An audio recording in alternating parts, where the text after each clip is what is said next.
What was really fresh about your piece is you spoke about the effect it has on adult children, right? Because it's Right. not so uncommon to hear people point out that divorce does harm to children when they are still children.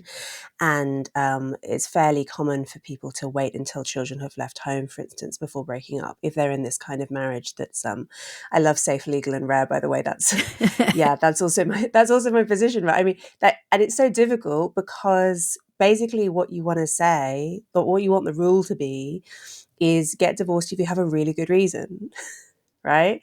But the problem is that people have to assess for themselves what constitutes a really good reason. And lots of people, when they're experiencing any kind of dissatisfaction, unhappiness, conflict, whatever, there's going to be some concept creep. There's going to be a tendency to want to, you know, exaggerate how impossible it is for you to stay in this relationship, right? And yeah, and the point you make so well is that, okay, fine, but this is going to be affecting your children Forever. decades in the future. Yeah. Forever. And the thing that inspired this piece was that I had a child very late in life, and I never had to deal with, I've seen what my siblings have had to deal with in regards to this when they got married, where to put the parents. Some siblings didn't want to come to the weddings because of falling out with the parents, etc. And I actually never experienced it on my own as an adult with children. And so having a child and then seeing how suddenly everybody kind of wants a piece of this grandchild and yet still have issues of their own. The thing I didn't even mention in my piece, because, this is the other thing that's frustrating about a piece like this when it goes out. It was originally for the magazine. And so you get 800 words, and people were like, but what about this case? And what about this case? Like, sorry, I couldn't get into the nuance and intricacy of every individual situation in divorce in 800 No one who words. writes for a living ever makes that complaint. Like anyone who's ever had to meet any deadline whatsoever realizes that you can't put everything in. Yeah. Yeah. And one of the things I wanted to say is my parents still aren't even over it. The adults don't really ever get over it, let alone when it does to your kids who have to deal with it forever and your grandkids. It also affects them forever. It will affect you. Even I know there are a lot of people who are like, my parents got divorced and I never even think about it, etc. Of course, I'm going to hear again, you can't cover the range of human experience in 800 words, but my parents, even though they've moved on, they were probably incompatible from the beginning. They both are in other relationships. I love my father and his girlfriend of, almost 30, probably 30 plus years at this point. And they're very compatible and very much in love. And I'm an adult. I moved on. I wasn't like, I'm still harboring all of this, anger and I'm some victim. It's just like, here's the reality. They still deal with it. They were dealing with it when their kids were adults. I think my mom probably has some regrets about it. I know it's my dad, I know, has some regrets about it too. Because he's seen how it affected his kids. I don't think it's just the kids who are in these situations dealing with this for the rest of your life. Yeah, there's a line in your piece. It's something like, it's 30 years on and I'm still managing these boomers' emotions. Oh, yeah. Or something like that, right? Which, yeah, that seems to be a very, very major part of the long-standing dissatisfaction that comes from being an adult child of divorce, where you're having to manage these.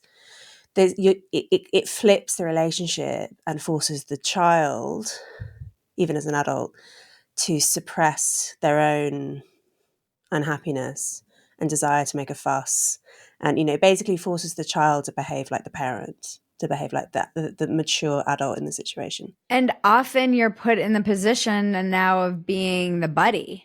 So I remember helping my mom get ready for dates and hearing about her dates. And I remember, people are like, well, these are just bad parents. Again, I know people who have had parents get divorced. They've had great loving parents who managed to do this decoupling in a way that was healthy, and some of it is the people and the commitment to the children, etc. But the overwhelming majority of if you're getting divorced, it's usually because there's some kind of animosity that exists between you and your spouse. Most people aren't having a loving decoupling. They're getting divorced because there is something going on in the marriage. And there's a lot of resentment, particularly in those early years. And there's a lot, as those things shake out, a lot of people in my mentions and things I've heard and emailed and DM'd and friends who have read the piece have said to me, well, I wished my parents got divorced. Okay. That's an easy thing to say if your parents were never divorced. You didn't have to split.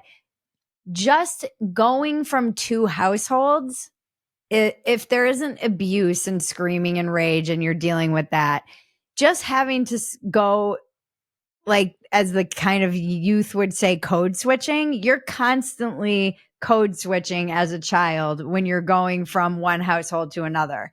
And you never really know after you've been with one parent what you're going to get when you're with the other parent, because you don't have the consistency of just dealing with the adults and whatever might be going on in their life. You're just entering their life with wherever they are. Maybe they're feeling great. Maybe they're stressed out about something, but you don't have the benefit of being kind of a part of that wave. You're just entering into the wave aside from whatever fights they're having about your custody. I mean, children have had to take the stand in custody hearings against one parent or another. They've had parents talking about how much they hate the other parent, which is impossibly hard to understand how that affects you as a kid because you're half that other parent. And it's not, I think it's very easy to say, I wish my parents had been divorced when you're not, when you haven't been subjected to the cost of just the practical cost alone of what that looks like.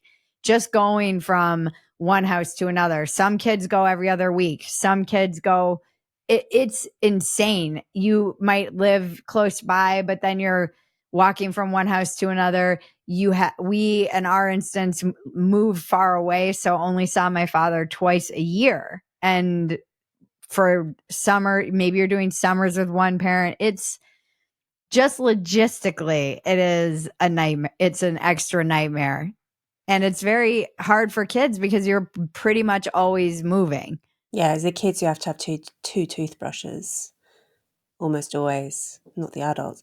I read an interview recently with a couple who, the newspapers and magazines are just obsessed with this. I don't know, maybe it's just the ones I read, but you so often get these profiles about people who've divorced, normally told from the woman's perspective, normally featuring a picture of her ex looking really hangdog, and yeah, I don't think I've ever read. Yours is like the first account that I have read that I can think of in a mainstream magazine or newspaper which tells it from the adult child's perspective, but you get it all the time from particularly the woman's perspective. And I read one recently which was quite interesting, where it was a couple who had still school-age children, and what they decided to do was to keep the family home, and then Oh, they I've heard also about bought this. a flat. Yeah, I think they call it nesting or something. Nesting. Yeah. Right. And then the parents swap in and out. And you think, okay, good. I mean, it means that the kids are not doing the travel. It means they don't have to have two toothbrushes. It means, all the sort of That is practical so weird, burdens. though. Well, but the thing that I thought reading this was like, if you have a good enough relationship with one another that you can manage nesting, because that requires a lot of compromise and like logistical whatever. It requires a good relationship from the parents who are divorcing. Why not simply not divorce? Right? Like if your relationship is that functional, that to me seems like a very good indication that you don't actually have a good reason to split. Yeah, you just want to sleep with other people. Is that like, why not just get Yeah. a bang pad that you share instead? Where why not just open up the relationship and do that? There's a lot of studies too that have looked into this, because people kind of, once again, were saying, oh, you don't know how bad it is for kids. Why don't they do studies about people who have to live with people who shouldn't have stayed together. And it's like, they have done these studies. They're intramarital conflict studies. They do exist. And they find that, yes, if there's abuse, even yelling at each other and screaming and fighting, that's abusive. You shouldn't be in a relationship where you're screaming at each other all the time. Better for the kids if you get divorced overall, whatever that means.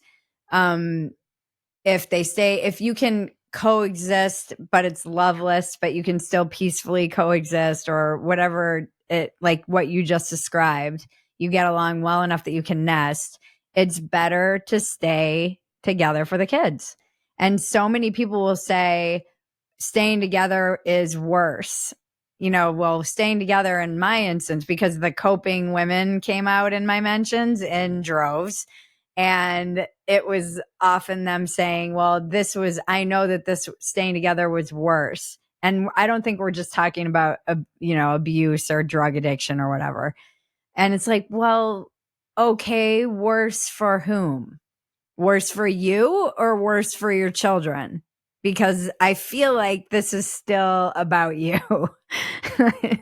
And that was just my point. Like, okay, get divorced, but don't lie to yourself about how bad it is, how long it affects your kids. I mean, the stories that people were telling me, and this is the other heartbreaking thing, is just not knowing where their father was buried because they had a bad relationship with their stepmother, and then they never got to know when their father died or where he was buried, was one story I heard.